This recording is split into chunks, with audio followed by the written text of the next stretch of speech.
हाँ नमस्कार, मैं सुमित द्विवेदी पवन और आप देख रहे हैं रेस्पेक्ट इंडिया। हमारे साथ फिल्म में जो शख्स दिख रहे हैं यह है भोजपुरी इंडस्ट्री के बहुत ही शानदार और लोकप्रिय गायक अवनीश बाबू। अवनीश बाबू एक ऐसा नाम जिनके गाने जब भी आते हैं तहलका मचा देते हैं।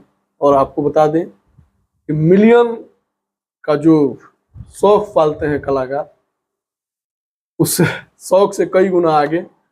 और इनके गाने 100 मिलियन, 200 मिलियन, 700 मिलियन, 500 मिलियन आते रहते हैं।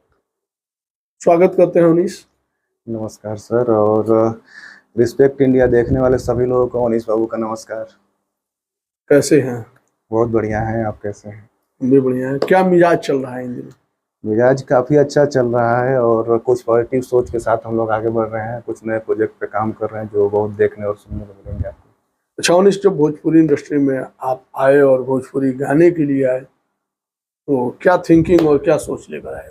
थिंकिंग तो बदलाव के लिए था। इसका शुरुआत हुआ जब हम लोग कॉलेज टाइम में थे, तो वहाँ कॉलेज में गाने चलते हैं तो उधर हरियाणवी इन सब चीज़ों के चलते हैं, जो कि वो भी लोकल गाने होते हैं। तो हम एनुअल फंक्शन हो रहा था तो वहाँ गाना जब हम लोग भोजपुरी चलवाना चाहते थे तो नहीं चलने दिया जा रहा था, तो बंद कर दिया जा रहा था। हम लोग कहे ऐसा क्या है कि लोग नहीं चलने दे रहे हैं, तो उस चीज़ को लेकर कि हम लोग ऐसा काम करें कि हर जगह भोजपुरी को देखा और सुना जाए, तो उस सोच के साथ काम स्टार्ट। आखिर वो कौन सा कॉलेज था जिस कॉलेज में भोजपुरी गाने तो वहाँ से मैंने इंजीनियरिंग की है, बीटेक किया मैंने विश्वेश्वरैया ग्रुप ऑफ इंस्टीट्यूशन वहाँ से। अच्छा, वहाँ पे भोजपुरी गाने को रोक दिया गया कि नहीं बजेगा? हाँ, भोजपुरी नहीं। फिर आए तो कौन सा गाना बनाए? फिर आए तो हम लोग शुरुआत ही किए थे। शुरू में तो उतने गाने नहीं चले, तो बाद में जब फिर भी कौन वो गाना था जिस गाने के साथ आप लोगों की नजरिया बदलना चाहते थे? वो गाना चला नहीं, गाना ब्लैक सूट करके था। कैसा था? गोरी सुंदर सुथरी काया का रब ने तोहके बनाया, गोरी सुंदर सुथरी काया का रब ने तोहके बनाया, कमाल लागेलू ब्लैक सूट में, कमाल लागेलू ब्लैक सूट में। तो ये गाना उस टाइम पे उतना बड़ा नहीं हुआ, लेकिन लोगों को ये था कि आप अच्छा कर रहे हो और मेहनत करो। तो चलिए, जो इंजीनियरिंग आप कर रहे थे वो किस ट्रेड से कर रहे थे? Mechanical engineering. मैकेनिकल से। ठीक है, लेकिन आप तो वोकल इंजीनियर बन गए। इतनी शानदार आवाज।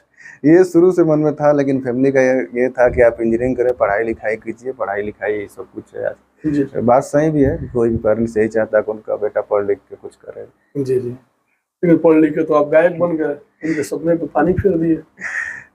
ठीक है, सपना क्या, अब जो करना चाहते थे पहले से मेरे मन में था, तो हर इंसान को जो करना चाहता है उसको जरूर करना चाहिए। पढ़ाई तो सबको करना चाहिए। जो हमें 2-2 मिलियन, 5-5 मिलियन गाने का व्यूज देने वाले कलाकार, गंदे गीतों से अपने बाजार को गर्म बनाए रखने वाले कलाकार बड़ी बड़ी गाड़ियां ले रहे हैं।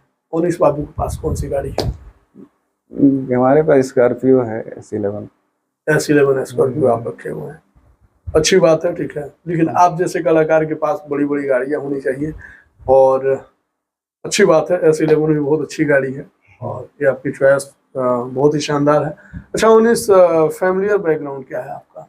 फैमिली बैकग्राउंड अच्छा है। घर में सब लोग शिक्षित हैं और एक भाई डॉक्टरी की पढ़ाई करते हैं, एक सिविल एग्जाम का तैयारी कर रहे हैं, एक ने इंजीनियरिंग किया तो जॉब करते हैं टाटा मोटर्स में।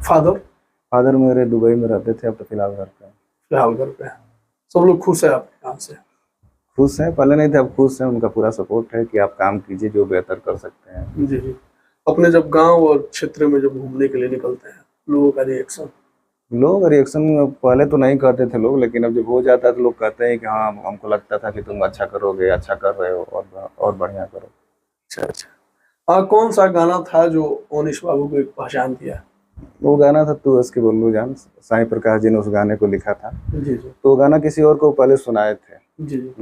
लोकल ही सिंगर थे, अच्छा करते हैं वो भी, तो उनको सुनाए थे। तो उन्होंने शायद नहीं गाया था, कहा कि मतलब ये रह गया कि तहार हम गाना गाए, हमारा गाना पटना से लिख के आवेला। तो फिर पटना से लिख के आवेला तो फिर वो मुझे भेजे, कॉल किए कि भैया ऐसा ऐसा गाना है, इसको सुनिए आप। तो उसमें एक लाइन है, दिलवा के दर्द बढ़ गई। तो वो लाइन वो मैं कहा कि जैसे तू उसके बोलू जान था, तो हमको उतना इम्पैक्ट नहीं क्रिएट कर रहा है, इस लाइन को डाला जाए। तो वो कन्विंस नहीं थे, वो उनका धक धक जियरा धड़क गए। तो फिर वो नहीं माने, तो हम कहीं अपना मेरा भी रखते हैं आपका भी रखते हैं, तो दोनों लाइनों क्या गाए फाइनल गाना, क्या गाए?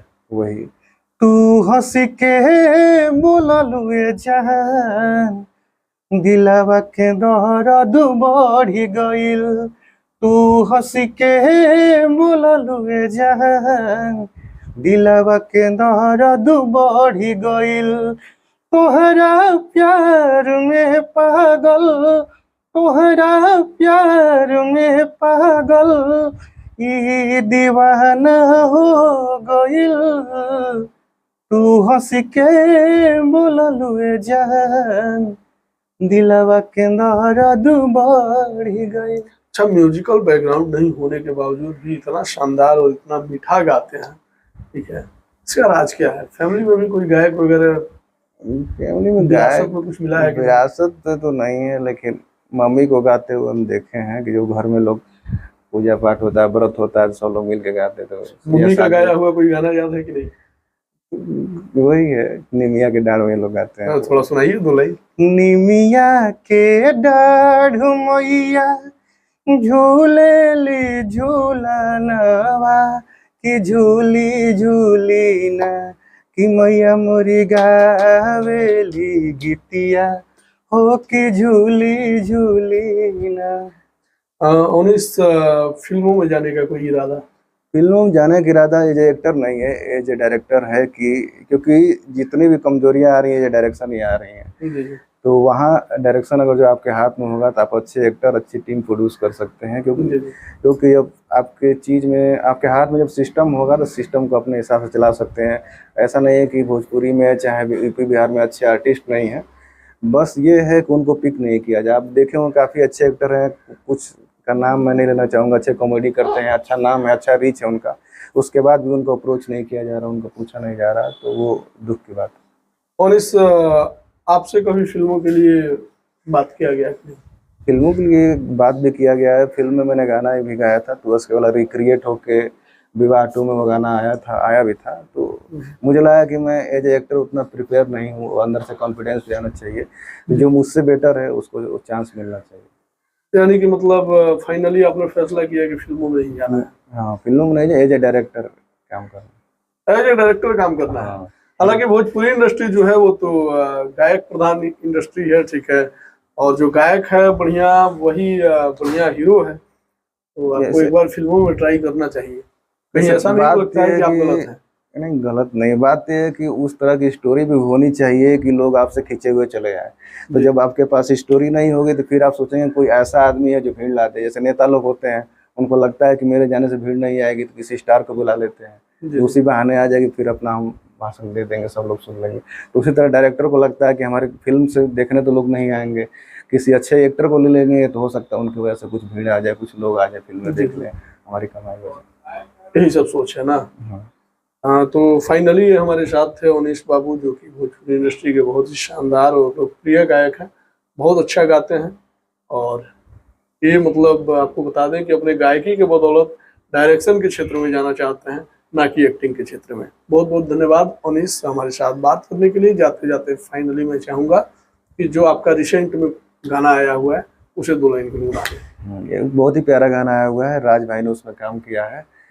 और गाने का बोल है, अखिया से दिल में उतर जाई का, एक काजल तोहरा कजरा पे मर जाई का, मन करे आज कुछ कर जाई का, एक काजल तोहरा कजरा पे मर जाई का। हाँ, मैं इंटरव्यू को समाप्त करने वाला था, लेकिन आपके गाने जो है प्रश्न चिन्ह खड़ा कर दिए। ये काजल जो नाम है, नाम लेके गाना मतलब कहाँ तक उचित है? नाम लेके, जैसे नाम देखिए, नाम आप भगवान का भी लेते हैं, तो नहीं ठीक है, लेकिन एक किस तरीके से उस नाम को लेते हैं? क्या आपके नाम के काजल पे मर जाएगा, ठीक है, अगर काजल आपके बहन का नाम हो या फिर आपकी बेटी का नाम हो, ठीक है, और ऐसे गाने अगर कोई लड़के गुनगुना दे राह चलते, ठीक है, आपको अच्छा लगेगा? देखिए, वो हमारी बहन को देखने वाला अच्छा लगेगा आपको, ये बताइए। तो वही तो एक्सप्लेन कर रहे हैं। इसी गाने को अगर कोई गुनगुना, मुझे एक्सप्लेन करने का मौका देंगे? हाँ बिल्कुल। मेरी बहन का नाम, चाहे मेरी बहन को किस नज़र से कोई देख रहा है, जी, ये जरूरी है। ऐसा नहीं बॉलीवुड में गाने हैं, इना मीना डी का, बच्चन साहब के, मोनिका ओ माय डार्लिंग, पता नहीं कितने गाने हैं। तो जी। बात है किस तरीके से उस नाम को ले रहे हैं। आप किसी का नाम भी ना लीजिए, गलत तरीके से उससे व्यवहार कीजिए, तो बिना नाम लिए आप जी। उसके साथ गलत कर दिए। जी। तो पॉजिटिव वे में लेंगे तो सब कुछ अच्छा है। इस गाने में आप काजल का नाम लेके किस पे मतलब क्या दर्शाना चाहते हैं? कवि क्या दर्शाना चाहता है? दर्शाना गायक ही का चाहता भावना है क्या कि जो नायिका है इस गाने की काफी खूबसूरत है, जी, तो उसको वो कह रहा है कि जो आपने काजल लगाया हुआ है, तो वो नहीं होता है मर जावा मिट जावा, तो वो वाली फीलिंग है। काजल मन तरह हाँ, काजल तो को मर जाई है, तो वो सादगी वाली चीज है जो सादगी वाली चीज। दर्शाना चाह रहा है। अच्छा, मतलब नाम लेके गाना आपके हिसाब से गलत नहीं है? नहीं, कुछ भी गलत नहीं है, किस तरीके से आप कर रहे हैं वो गलत तो है। क्यों नहीं आप भी गाते हैं ढोली चोली चड्डी कच्चा नहीं, चड्डी बनियान? आपको भी गाना चाहिए, जब नहीं, गलत नहीं है तो ये गाना चाहिए। हाँ, तो जैसे मान लीजिए वही चीज है कि डॉक्टर किसी चीज को टच करता है तो नहीं बुरा लगता, जी जी उसी चीज को आप टच करेंगे तो भैया हाथ हटाइए।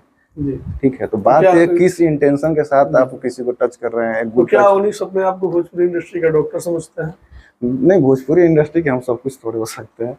नहीं, हम फिर भी एक मतलब जैसे छोटे, आप बोल रहे हैं। तो मेरे कहने का मतलब ये है कि मैं जो चीज़ कर रहा हूँ मुझे लग रहा है कि ये कन्विंसिंग है, ये थोड़ा पॉजिटिव है, लोगों को अच्छा लगेगा, सब सोच के गाने बनाते जी जी। हैं। अच्छा, अभद्र गाने जो आते हैं भोजपुरी इंडस्ट्री में, ठीक है, उस पर क्या कहना चाहिए? उस पर यही कहना चाहेंगे कि उन लोगों को और पढ़ना लिखना चाहिए, अपने स्किल पे और मेहनत करना चाहिए। मान लीजिए कहीं अंधेरा है तो उसका साफ मतलब है कि वहाँ उजाला नहीं है, तो वहाँ उजाला कीजिए, उनको पकड़िए, उनको समझाइए कि बाबू आप जो कर रहे हैं वो बेटर नहीं है, इससे बेटर हो सकता है। हमारे साथ थे ओनिस। ओनिस ने अपनी बातें रखी। आप लोग इनके बातों से कितने संतुष्ट हैं? प्रतिक्रिया दीजिएगा जरूर टिप्पणी के माध्यम से। नमस्कार।